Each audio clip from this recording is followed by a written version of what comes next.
Alright, Shalom. This is Arya Ben Yasharallah, the Iron Lions in camp. First and foremost, I want to give all praise, honor, and glory to Yahawah, Bahasham, Yahawashi, Bahasham, Ha, Rachach, Hudash, Ma'amath. I double honors to the elders and apostles, great millstone, who rule well and teach well. Double honor to my elder as well, Ahar one Ben Yasharallah, the Iron Lions in camp. And it's sincere to water to the Akim, Dakwathim, and the Bunyam, the brothers, the sisters, and the children who are pushing the truth and believe it with sincerity, the water, and Shalom. This is a quick lesson I wanted to get into on this article. Right after the Day of Atonement ended, like the sun went down, I was about to go to bed. I was just scrolling through some articles, and it says, a warning, strong solar storm headed to Earth, auroras expected. Like, as soon as the Day of Atonement ended, I saw this, and it was just the timing of it all through Yahawashi, Yahawashi, the National Oceanic and Atmospheric Administration, NOAA, NOAA, has issued a warning for a significant geomagnetic storm. It's like a geomagnetic storm. This event is expected to impact Earth on September 12th, 2024, continue through September 14th, 2024. The storm is classified as a G3 or greater on the NOAA Space Weather Scale, indicating moderate to strong effects. Understanding geomagnetic solar storms. A geomagnetic solar storm occurs when solar activity such as solar flares or coronal mass ejections disturb the Earth's magnetic field. These storms are driven by solar wind, a stream of charged particles released from the upper atmosphere of the sun. When these particles interact with the Earth's magnetic field, they can cause various effects, from beautiful auroras to disruptions in power and communication system. I'm going to go to the main parts where it says areas and impacts expected. This is what they're expecting to happen. Power systems. Voltage irregularities may occur, leading to potential disruptions or false alarms in power grids. Operators should be on high alert for unusual activity. They might try to blame it on the Chinese or the Russians and be like, oh, we got hacked or some shit like that. Really be the Lord. Fuck with the satellites and spacecraft. Satellites in low Earth orbit might experience increased drag and charging on their surfaces, potentially causing orientation problems or reduced lifespan. Hold on, let me get that one. All right, this is Obadiah chapter 1. I'm going to start at verse 3. It says, the pride of thine heart hath deceived thee, thou that dwellest in the clefts of the rock. All right, Esau, whose habitation is high, who saith in his heart, who shall bring me down to the ground? And that's the pride of Esau, the ruling class right now. But here's the main point, verse 4. Though thou exalt thyself as the eagle, and though thou set thy nest among the stars, thence will I bring thee down, saith the Lord Jehovah Bashem Yahawashi. And that's what the Lord is doing. All right. He is knocking these satellites out of orbit, literally. All right, using the sun as a tool. All right, that's what's going on. All right, Esau is being cast down, not only economically, but physically as well. The sun, the Salakia, Yahawah using the sun to mess with their instruments. That's how they got exalted over everybody, because they had more information than everybody, using their global positioning systems, their GPS and their satellites. All right, but Yahweh Shemel Shah isn't putting it in the mind of these other rulers to also build satellites, but they built the satellites with arms on them or with projectiles, so that way they can mess up any potential enemy satellites. I'm gonna keep going back to the article. All right, it says GPS and navigation systems. Satellite navigation GPS could face intermittent issues, and people don't know how to navigate without no GPS. All right, one time I had to take this lady to her house, and I had to use the address on her ID, and yeah, people don't know how to navigate without technology these days, pretty much. Satellite navigation could face intermittent issues such as loss of signal or increased error in positioning. This could affect not only personal GPS devices, but also aviation and maritime operations.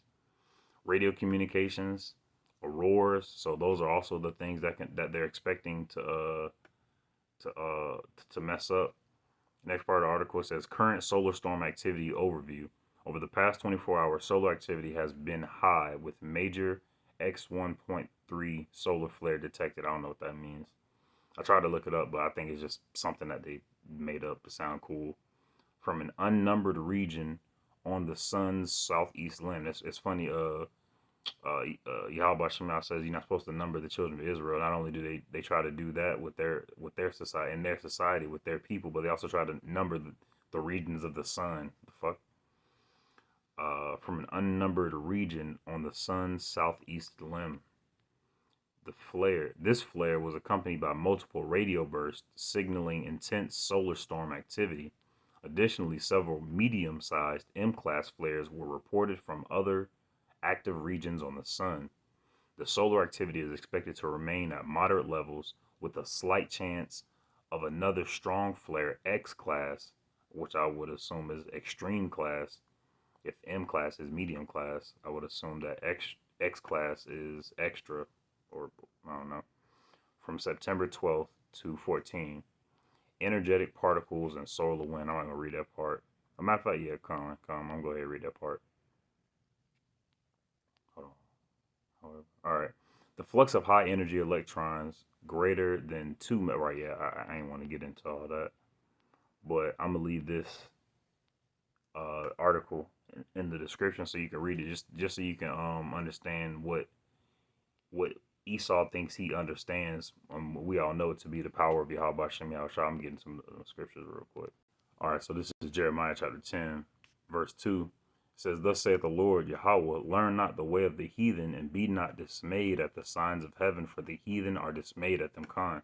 So these, I was reading another article on the same topic, and they called it the sun lashing out at the earth. So don't be afraid of these lashings from the sun onto the earth. All right, and that's happening in the heavens, the Shemayim.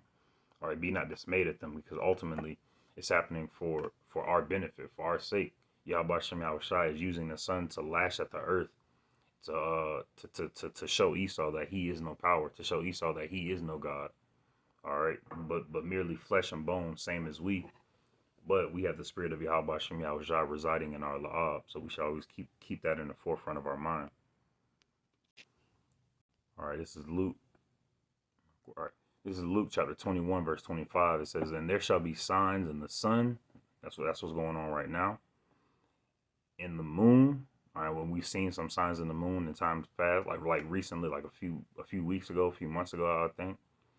And in the stars, there's been a whole bunch of there's been a whole bunch of meteor showers coming down. That at one point, I think it was like, I know for a fact it was a month ago, it was like a double meteor shower coming from two different spots.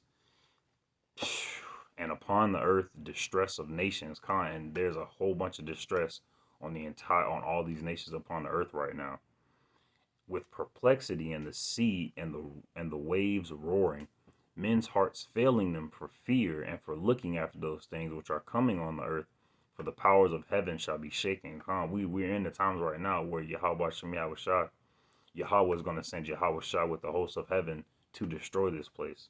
We're in real serious times, very serious times. Verse 27, "And then they shall see the Son of Man coming in a cloud with power and great glory." The elder of this camp, Ahar One, just did a lesson on the barrel, the green chariot. But looking at the scriptures, it's barrel, or a barrel chariot that Yahawashi will reside in, that the angels and the host of heaven will reside in. All right, that they saw, it was either over Iraq or Iran, I forget which one. But we in the times of Yahawashi getting ready to come back. All right, the same way the same thing he told the disciples. He's like, no, yeah, the things I do, ye shall do, and even greater. All right, we are nearing the end of this captivity. The so-called Negroes, Latinos, and Native Americans, who are the Israelites that the Bible speaks of, as well as people who may not look like those nations, but bear the same spirit as such. All right, we're almost out of this captivity. We're almost out of this wicked and oppressed wicked and oppressed states. Like it. Verse 28. And when these things begin to come to pass, then look up and lift up your heads, for your redemption draweth nigh. Our redemption draweth nigh. Look up. That's all we have to do is continue to pray to the Lord, continue to look up, continue to fast, continue to do our best to walk in the lifestyle of Yahawah Shem Yahawashi. Our redemption draweth nigh. All right. This Yahawah